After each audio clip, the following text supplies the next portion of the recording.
Dari serangkaian nama para tokoh perintis yang menyebarkan Islam di Nusantara, nama Syekh Jumadil Kubro adalah salah satu sosok terpenting. Sebagian besar pendapat meyakini bahwa beliaulah bapak para wali di Nusantara dan Asia Tenggara. Tapi sampai sekarang masih terjadi perselisihan di antara para sejarawan tentang kisah hidup beliau. Bahkan identitas aslinya pun masih simpang siur. Uniknya, nama beliau hidup dalam tuturan masyarakat dan terlacak pula dalam dokumen-dokumen kuno Nusantara seperti Babat Tanah Jawi dan ditulis oleh para peneliti asing. Salah satu masalahnya, belum ada satu bukti arkeologis yang cukup otentik untuk menyibak kabut identitas sosok yang bernama Syekh Jumadil Kubro, seperti makam atau prasasti. Alih-alih, makam beliau bertebaran cukup banyak di Pulau Jawa, bahkan sampai di Sulawesi.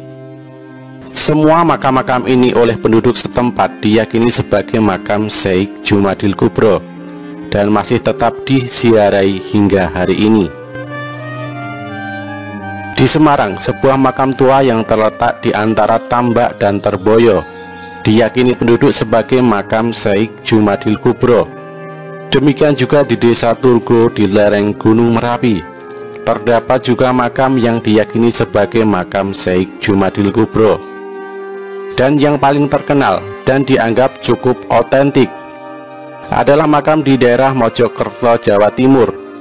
Terakhir, sebagian masyarakat juga meyakini makam Syekh Jumadil Kubro ada di Tosora, Kecamatan Majauleng, Kabupaten Wajo, Sulawesi Selatan. Di Wajo, Sulawesi Selatan, masyarakat setempat cukup meyakini makam tersebut sebagai makam Syekh Jumadil Kubro. Terlebih ketika makam ini pernah juga disiarai oleh Kiai Haji Abdurrahman Wahid. Hal ini juga diperkuat oleh penuturan sejarawan Martin van Braunesen yang mengatakan ada kemungkinan makam Syekh Jumadil Kubro yang asli justru terletak di Wajo, karena jejak terakhir dakwah beliau adalah di kawasan Kerajaan Goa. Tapi sayangnya, di antara sekian banyak makam tersebut di atas, tidak ada satupun bukti ataupun informasi arkeologis yang cukup akurat yang bisa dijadikan rujukan untuk melacak jejak dakwah Syekh Jumadil Kubro.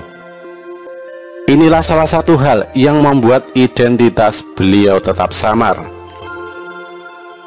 Bila ditilik dari namanya, menurut Martin van Braunesen yang dikutip oleh Agus Sunyoto, nama Jumadil Kubro sendiri adalah penamaan yang tidak lazim dalam kaidah bahasa Arab. Kata Arab kubro adalah kata sifat dalam bentuk mu'anas, bentuk superlatif dari kata kabir yang berarti besar. Bentuk kata mudzakkar yang sesuai adalah akbar. Martin menilai aneh kata Al-Kubro menjadi bagian nama seorang laki-laki. Karena itu ia berpendapat nama Jumadil Kubro adalah penyingkatan nama Najamuddin Al-Kubro yang dihilangkan bunyi suku kata pertamanya sehingga menjadi Jumadil Kubro. Secara garis besar terdapat dua versi cerita terkait sosok Syekh Jumadil Kubro, yaitu versi babat lokal dan sejarawan asing dengan versi para syaid atau habaib. Kedua versi tersebut sengaja kita bedakan karena memiliki struktur narasi masing-masing yang kurang elok bila dicampur. Meskipun dalam beberapa aspek kedua versi tersebut bisa jadi saling mengisi, tapi di sisi lain saling bersilang pendapat. Untuk itulah kedua versi tersebut kita paparkan secara terpisah. Agus Sunyoto dalam karyanya berjudul Atlas Wali Songo cukup apik meramu informasi dari babat lokal ini. Menurut Babat Tanah Jawa, Syekh Jumadil Kubro adalah sepupu dari Sunan Ampel. Beliau hidup sebagai seorang pertapa di sebuah hutan di dekat Gresik. Keberadaannya sebagai pertapa juga tersebut dalam legenda masyarakat di lereng Gunung Merapi Dalam legenda tersebut dikatakan bahwa Syekh Jumadil Kubro adalah seorang wali asal Majapahit yang menjadi pertapa di hutan lereng Gunung Merapi. Beliau dipercaya mencapai usia sangat tua hingga sempat menjadi penasihat dari Sultan Agung. Dalam Kronika Banten, sebagaimana dikutip oleh Agus Sunyoto, Syekh Jumadil Kubro digambarkan sebagai nenek moyang Sunan Gunung Jati. Dikisahkan bahwa seorang putra Syekh Jumadil Kubro yang bernama Ali Nurul Alam tinggal di Mesir.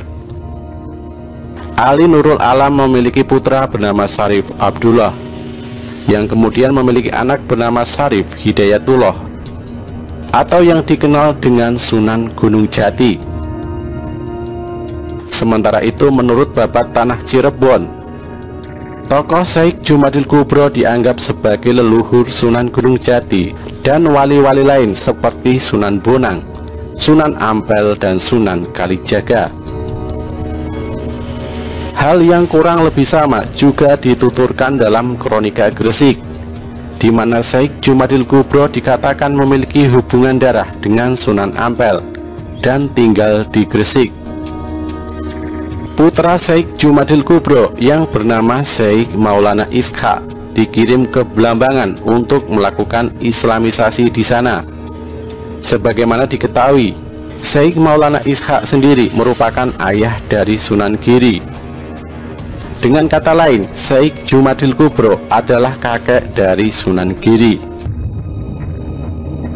Berbeda dengan babat lokal, menurut Raffles dalam The History of Java yang mencatat kisah-kisah legenda dari Gresik, Syekh Jumadil Kubro disebutkan sebagai guru dari Sunan Ampel, bukan nenek moyang para wali sebagaimana disebut oleh babat lokal. Dikisahkan Raden Rahmat yang kelak dikenal sebagai Sunan Ampel pertama-tama datang dari Campa ke Palembang dan kemudian meneruskan perjalanan ke Majapahit.